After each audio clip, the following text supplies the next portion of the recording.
Squad, Laura the Librarian here, TGIF, thank goodness it's Friday. Today we are going to talk about reading diverse books.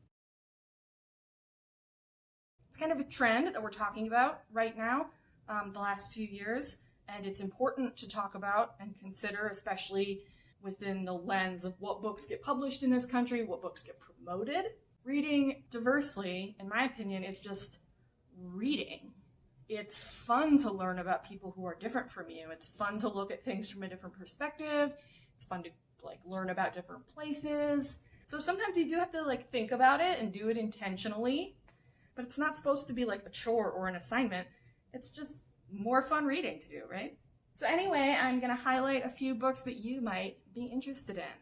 So if you like to read beautiful novels that involve children or complicated family dynamics, you would love Claire of the Sea Light by Edwidge Danticat. It takes place in Haiti, and the child Claire grows up without her mother and has a very complicated relationship with her father. And so Claire disappears, and it's very much about her father and the village sort of figuring out how to find her and then how to support her as she grows up. It's an awesome book. This is a brand new anthology of comics. It's called Be Gay, Do Comics.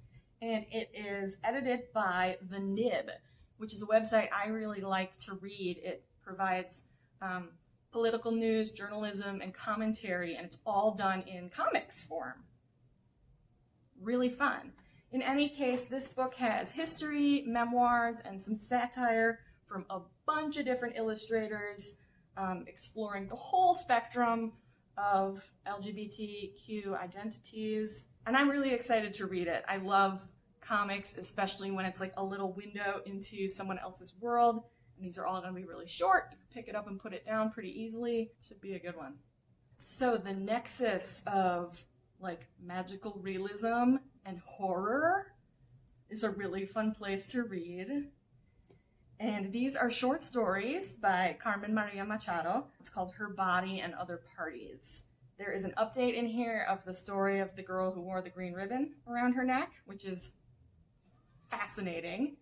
And then there's just a bunch of other stories that will that they're meant to creep you out, but also make you think about how our bodies, especially women's bodies of color, are treated in the world and sometimes seen as commodities. Anyway, I have yet to read this whole book, but it's short stories. You can come back to it at any time. So often, everyone, all of us, we have to walk a line of honoring our parents and casting off the things we know that they did that don't apply to us, and also wrestling with the things that they give us sometimes. In any case, poet Gregory Pardlo wrote this memoir, and it's about his life, but it's also about his father's life and how their stories are the same and how they are different. I love memoirs that are about more than one person in a family, and this one is beautiful. I love recommending comics to people who don't read comics. This is a great one for that crowd. It is a graphic memoir by T. Bui.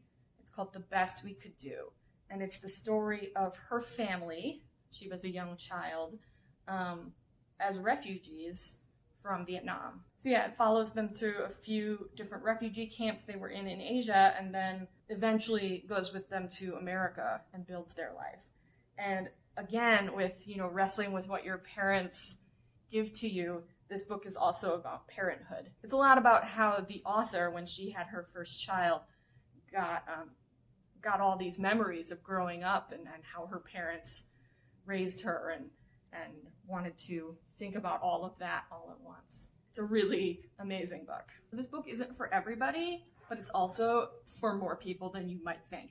This is Assumption by Percival Everett, and Everett is known for writing all kinds of weird genre-bending fiction, most of it dealing with race, with black men, and how they are perceived in America. So this novel has 3 parts, and it's a little bit of crime solving, but it's very much not what you might expect it to be. And it's just a fantastic read. It's when you want to read a book sometimes that feels familiar but also so unexpected, this is the kind of thing you want. So I hope I gave you some fun ideas of books to read. You can come in anytime and we'll be happy to give you some reading suggestions. And don't forget to go outside your comfort zone a little bit. Try something new, try something from a different perspective, or try a graphic novel. There is always something fun to read. See ya!